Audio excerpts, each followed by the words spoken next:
Welcome to the Knowing Show. I am so pleased and excited to be here today with Jesse Cruz. We're going to be talking about death and transformation, and we're talking about some topics, frankly, that are very uncomfortable, what it means to actually move away from the current version of ourselves, and sometimes there has to be death. And that's a very unpleasant topic, but it's so incredibly necessary if we want to get to the next level, if we want to experience the transformation to live in alignment with who we know that we can be and who perhaps we were even created to be in the first place. And this is why I'm so excited to have Jesse Cruz on. Jesse is a 4-time bestselling author. He's served in the military, served our country, and he is the best one that I know of to talk about this. So Jesse, I'm so happy you're here. Thank you for joining us. Yes, thank you so much for having me. Yeah, Jesse, we were talking beforehand just about that moment in our lives where I know I have mine. I think a lot of people have theirs, and frankly, if they haven't had theirs, they're about to or going to at some point. I'm wondering if you can share your experience of effectively moving through the transformation process and what that was like for you. What catalyzed that, and then what did you walk away with? I believe before any transformation can happen, loss must occur. Whether Mm, that's a loss of a loved one, loss of something that you value and cherish, because until deep pain happens, typically we can't discover deep purpose. mm, And after losing a loved one, I realized that I had to heal.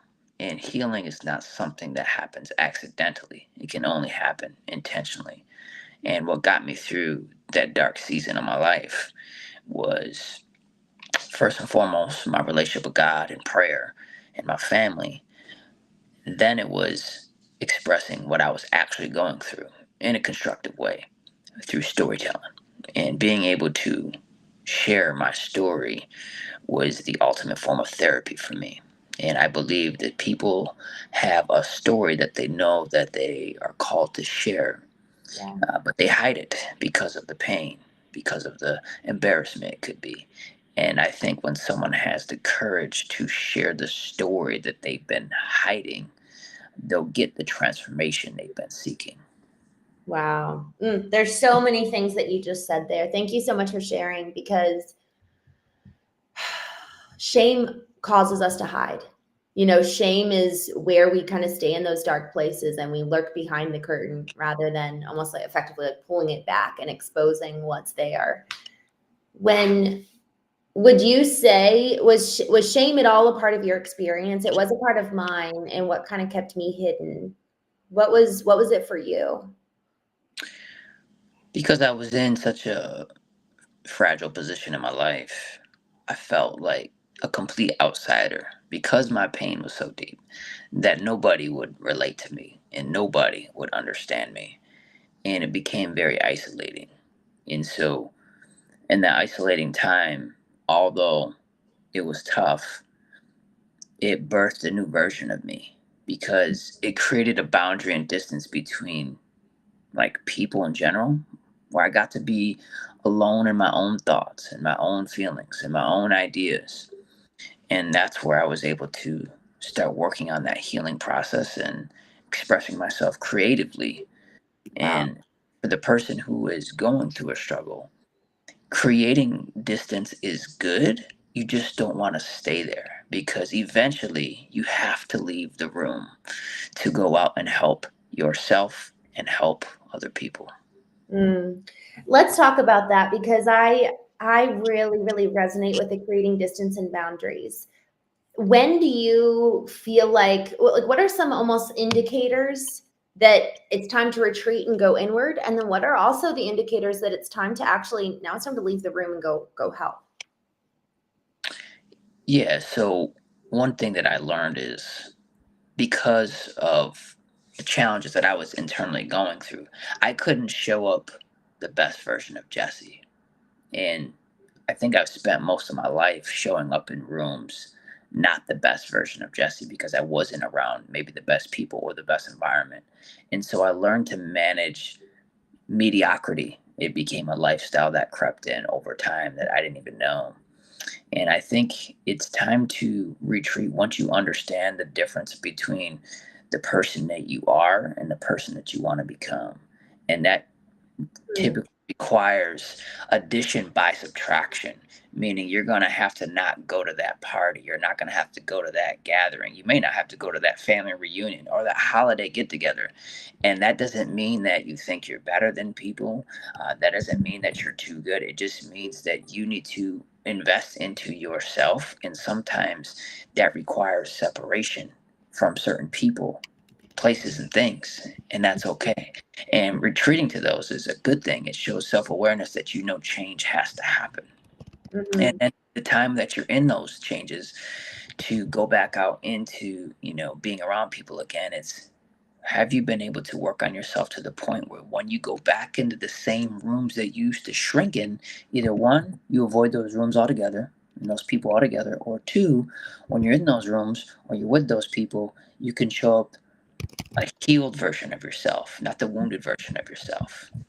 Yes, I love that. And I like even what you said in terms of just giving permission to avoid those rooms altogether. We might actually that actually might be right for us. And I think it's to your point, is there a way to, I guess, kind of like a mantra or some type of measuring system for us to be able to identify, is this a room that I actually do need to avoid, or is this a room that, okay, I'm doing well enough I can go back into it?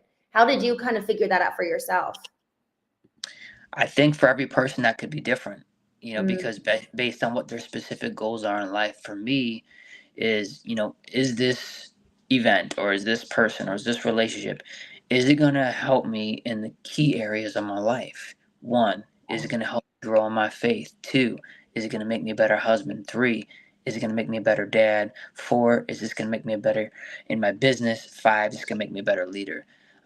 If it's not checking boxes, I'm just not going. And a lot of people don't like that, because I used to not have standards like that. I would go into any room that I was invited. And just because you were invited does not mean that it's aligned. What a good line. Just because you're invited does not mean it's aligned. And not only do you know those five standards, but you know the hierarchical order of them. And I think that that's incredibly important, that we actually do the work in this season of separation, in this time of going inward, that we actually do that work of what are those core values associated with who I want to be, the ideal version of ourselves. We actually might not be that person yet. Even the ideal might be, being a father, and we're not a father yet. That might come in our ideal later on down the road. What did you, when you were kind of building out that whole series of the ideal version of you versus analyzing the current version of you, what was your process in doing so? Well, I think when I was just living life, there was no process. That's the Mhm. problem. There was just Yeah. existing. And so, yes, every party was, I got to be there, every social gathering, right? Even if these people did not have my best interest, even if these people, were not really cheering for me, and I learned, a lot of valuable lessons along the way. And surprisingly enough, interesting lesson that I've learned is that sometimes the people who love you the most, family members and friends, when you're in a dark time in life, a really dark season, things Mm. are going wrong, um, some of them actually show up very powerfully for you, and they have your back, and they love on you and they support you. On the flip side, the same exact people, when you get out of that dark place, and then all of a sudden you start winning and you start winning big, almost always those same people do not show up. And I found that to be very fascinating as to why the people, when you're struggling, how some of them will show up powerfully for you. And then when you start winning, they are absent, ignore, or even criticize the winning that you're doing. And a valuable lesson I learned, and I know I'm going all over the place here, but stay with me, Yeah. is sometimes people just want to be the hero in your story. And if they can see that you're struggling, you lost a loved one, right? You lost a job, your marriage is struggling, whatever the case, you have a sickness, right? They get to come in and be a hero. And that doesn't mean it's necessarily wrong for them to come in and help you, because that's great that they want to help you. Um, but they get to pat themselves on the back as they do it. And so they get to, essentially, they see your situation as worse than theirs. So they get to come in and remind you, not intentionally, maliciously, but remind you, I'm in a better position in life than you. Mm, I'm here to help you. Then you start winning, and then they feel like they can't help you no more. So they don't show up. They don't support your business. They don't cheer you on. They don't talk good about you. And so because they feel like they're now below you, mm, that they can't come be even with you or even still support you in some way. And mm. so I've had a lot of family members and friends that supported me during crisis, but during wins and victories completely have stepped out of my life. Wow. That's such a good point. And how, I guess there's really no way to be able to forecast if that person, are they here to support me or are they here to be the hero? I mean, I guess when you're really that low and in that dark place, it almost doesn't really matter because we're just so desperate. We really need help.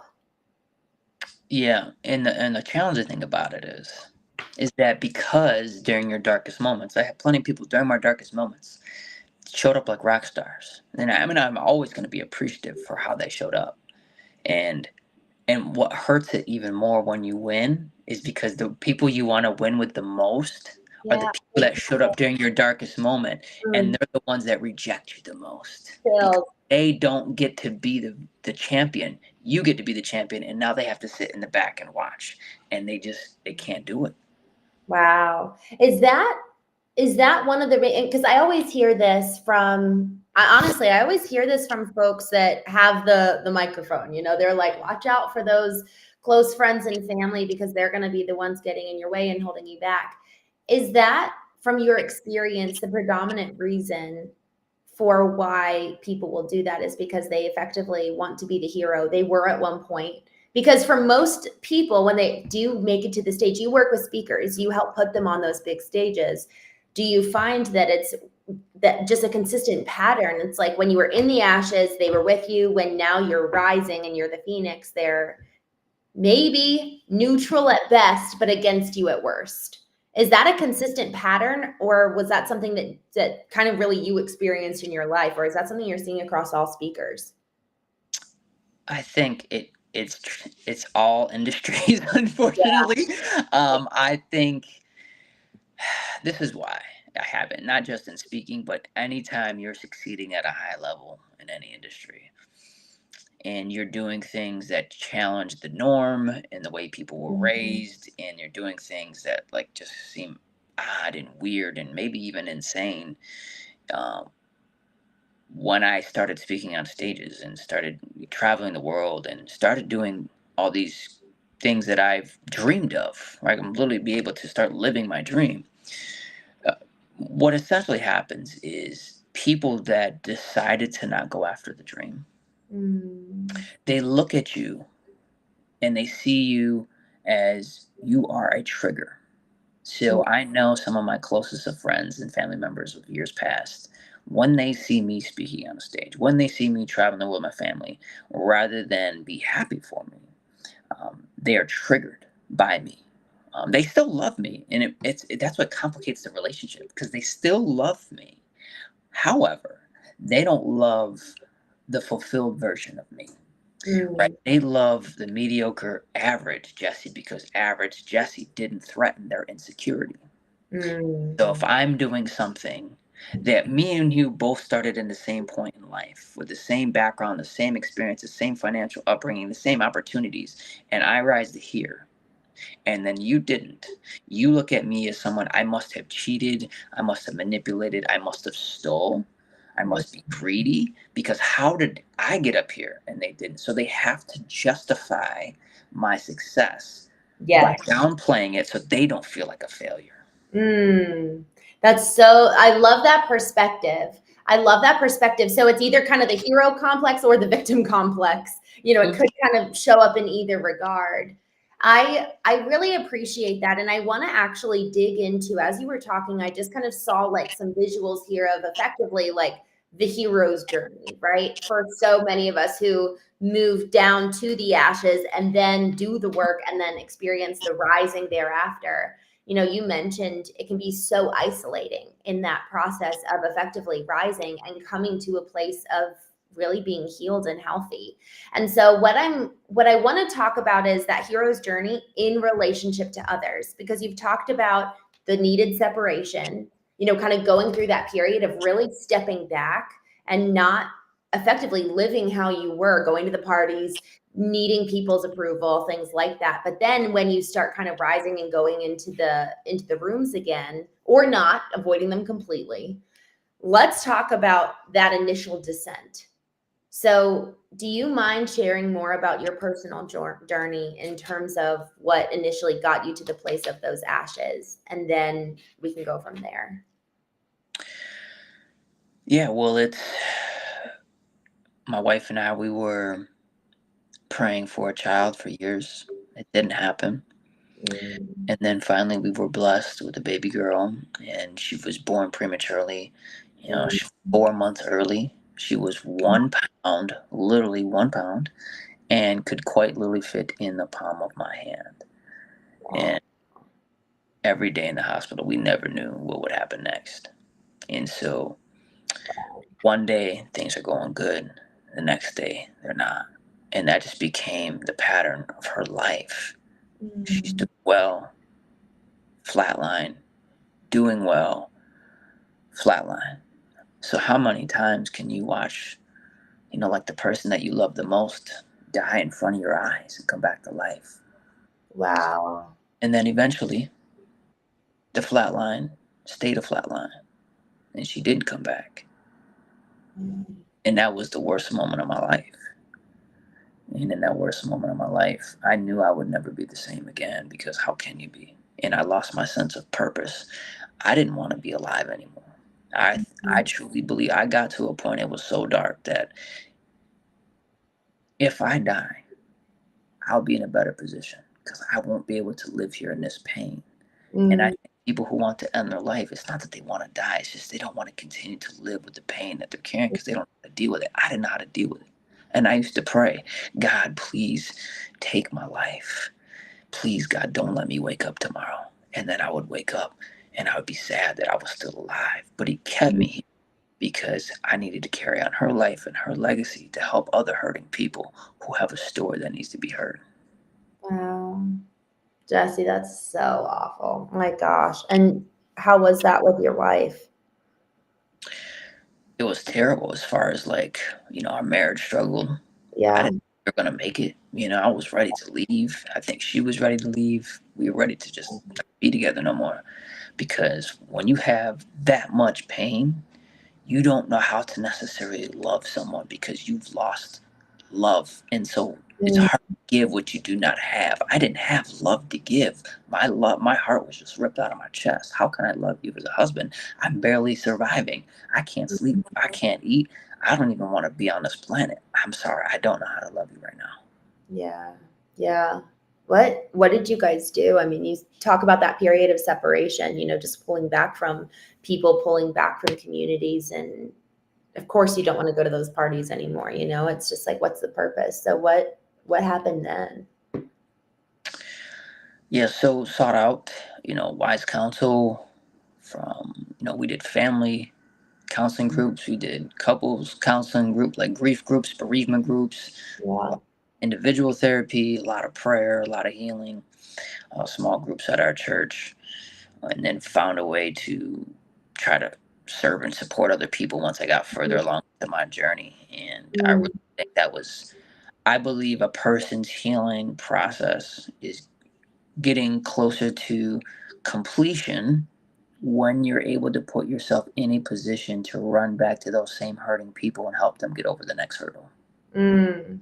Yeah, isn't that an indicator of I'm doing better? I can go help now. I can give what I've received. So, in order to be able to even receive in the first place, I've been thinking about this over the last week about receiving love. How did you allow yourself to even be open? It's like your heart was ripped out of your chest. Like, how do you even you know receive in the first place? I just remember when my sister lost her husband, it was like you're just numb.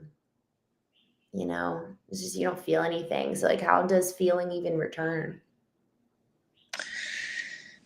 It's a process over time. And I remember the first time I laughed after she passed away. And I remember feeling guilty for having laughed, for having smiled. I felt guilty for having joy again, at least for a moment. And I Mm, remember I immediately stopped and thinking to myself, I don't deserve this. I don't deserve to enjoy my life because my my child is not here anymore. mm, And then I had to have this, conversation with myself. I'm like, that's not true. Like, do do I really believe that my child would want me to be grieving, stressed, anxious, and fearful for the rest of my life? right. I think any loved one would want that for someone that they truly care about. And I remember I had to give myself permission to laugh, to love, to enjoy life again. Mm, It took much longer than I think it should have, but over time I got myself around great people who wanted that for me too. And yeah. they gave me permission to experience that. Mm, mm. The community is so important. I think that that's something when you talk about isolation, I really think that that cannot be emphasized enough of how important it is to just surround yourself with the people to help you in terms of kind of the reorienting perspective.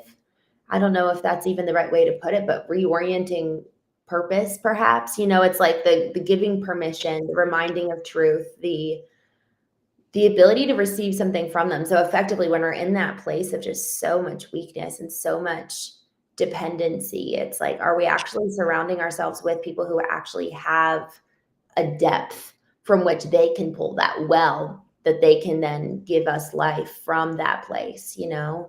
Because otherwise it's just, if we immediately go surround ourselves with people who are maybe, in a grieving, although I got to tell you, Jesse, I was just about to say, if we surround ourselves with people who are grieving, we may not be able to help each other rise. But at the same time, I didn't want to be around people who didn't have grief. Like I only wanted to be around people who had a story similar to our loss. I don't know if did you experience anything like that? Yeah, it definitely changed my, perspective with people. I expected depth to a relationship. Yeah. And if I didn't have that depth, it was difficult for me to be around people Yeah. because how can I relate to you? How can you relate to me? Mm, And I felt like I couldn't with a lot of people. yeah. And then at the same time, then I feel guilty because now I'm punishing people for not going through trauma like I did. And Yes. it's like this fine line is like, just because they didn't, have to go through doesn't mean they still don't have value to add. Because Yes. I just knew that I wanted to spend more time with people who could handle and manage what I have gone through, because I've noticed that certain people, when I lost my child, there were certain people you can tell they've never lost someone that they cared about deeply because of how they treated me, right? Mm, So they didn't know how to respond to me. Some of them stopped responding to me all in general, mm, because they haven't gone through. And I noticed that people who've gone through something, they showed up in a very powerful way because they know what it's like. yeah. Can you just give maybe 2 or 3 examples for people who haven't gone through anything? How can they show up for someone who is really, really hurting? What are just some practical things that they can do or not do that would help? I think people believe that when someone that they care about is going through a difficult time, that they have to have all the right things to say. And that's not true. And in fact, the deeper the pain that that person goes through, the less you have to say. Mm, And I think if people recognize that, it'll be completely different. Because so you don't have to come up with the right words to say. You don't have to give them the right scripture all the time. You don't have to give them the right quote all the time. You don't have to do those, because this person's in such deep pain. They don't really need maybe like another lecture or talk. Words of encouragement, obviously, those are great, but they may not need it. They just need your presence. Mm, That's it. Just by showing up, being in the room with them, that's it. right. I love the point of they don't need another XYZ. I remember being like, I already know all the verses. I already know all the biblical text. You know what I mean? Like, I already know what I would say to me. And man, there's something about getting to that point in our lives for the first time, maybe, where we actually contend with God, where we actually pour out our soul. There was this. There was this example actually that this woman gave me right after, well, it was right when my husband left, but it was on the heels of I had just started therapy about losing my brother-in-law. And I just never had worked through losing my brother-in-law. And then I started therapy for that. And then that was right around the time that my husband left. And that was just really, both of those kind of did the heart ripping thing. But in the process of working through that, I spoke with someone and she was effectively sharing how, the biblical story of Hannah going, and this woman was married to a man and she had a sister wife. The man was married to two women and the other woman had tons of kids. And she would look at this woman, Hannah, who was just constantly wanting a kid but never had any children. And she would just mock her and make so much fun. But the husband, he actually liked Hannah more and loved her better. But Hannah she really wanted a baby. And during that time, there was a lot of status associated with having a child. And so during that time of really like kind of pouring, just really wanting a child, it wasn't until she went out, and there's a verse that says she poured out her soul before the Lord, and then the Lord heard her. And so there's something about when we're at the point of enough brokenness mixed with enough desperation, when we actually pour out and allow for the pain to come forth, that then effectively we can meet and contend with God in a way that maybe we never would have if we had been suppressing it or keeping it bottled up. And so when we come to that point of the kind of the perfect blend of brokenness with desperation, it's almost like heaven meets earth in a really, really powerful way, and the veil lifts. And so to your point then of how other people can come in and they probably don't even need to say much. It's just the presence of being, because it's effectively our job now to get to that point of being open enough with the divine to contend, to battle it out about what are all the things that I've believed that weren't right. Who even are you? Because it is an existential crisis in these moments, and I think that we've never been equipped with how to engage with these existential questions other than the sitting and musing over a late night, whiskey and cigar, but then when we're actually in it, it's like, what do I even do? I don't have any of the tools to combat these existential crises in our lives. Yeah, I think people have so many moments that can be powerful for them, but it's what you do with them. I mean, I just think that what it comes down to is we all go through challenges. We all go through difficult circumstances. And without having the right people, it's much more difficult. And I have had a life where I didn't reach out to people, and I've also had a life where I wasn't following God. And let me tell you what, now that I am, I don't know how I ever did it without him. I Mm, just don't get it. I mean, life can be as hard as it is.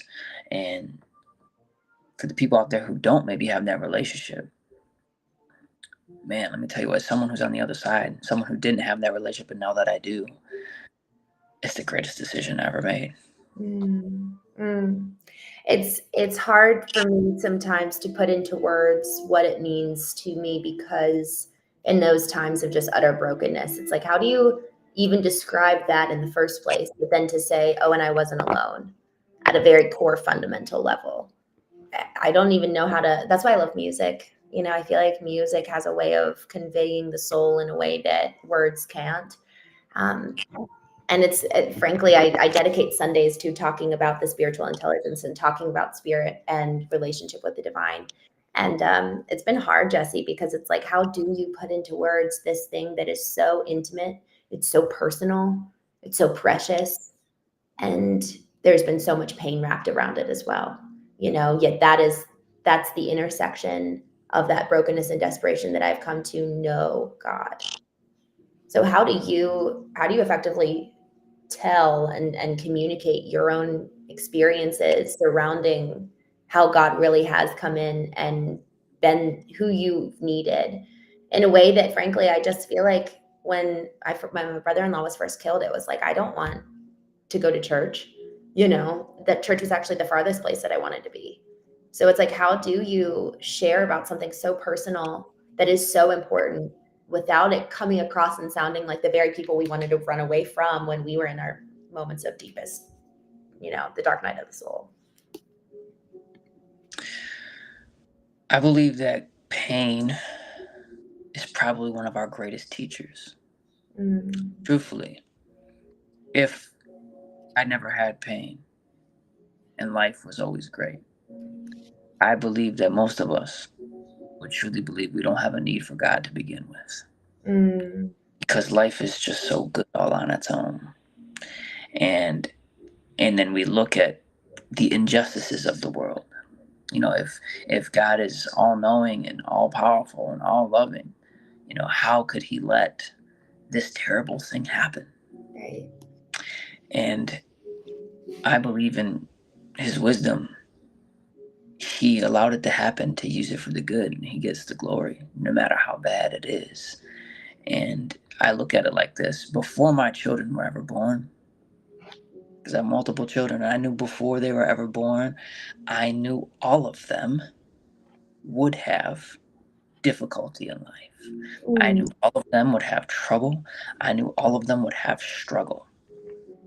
Now, knowing that before they were even born, does that make me a cruel father to bring them into this world knowing in advance that they're going to have struggle and they're going to have challenges?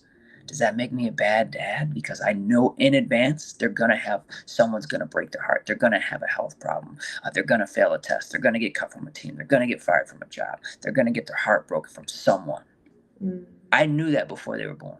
I still brought them in this world because I still love them. And just because he brought us into this world and knowing we were going to have that same heartache, that doesn't make him not loving or not caring. Mm. He's going to love us through it. Mm. Jesse, I've never heard a more beautiful explanation. I really, really appreciate you saying that, because you're right. We know, and actually, who was it said it's actually the loving mother lets her child fail.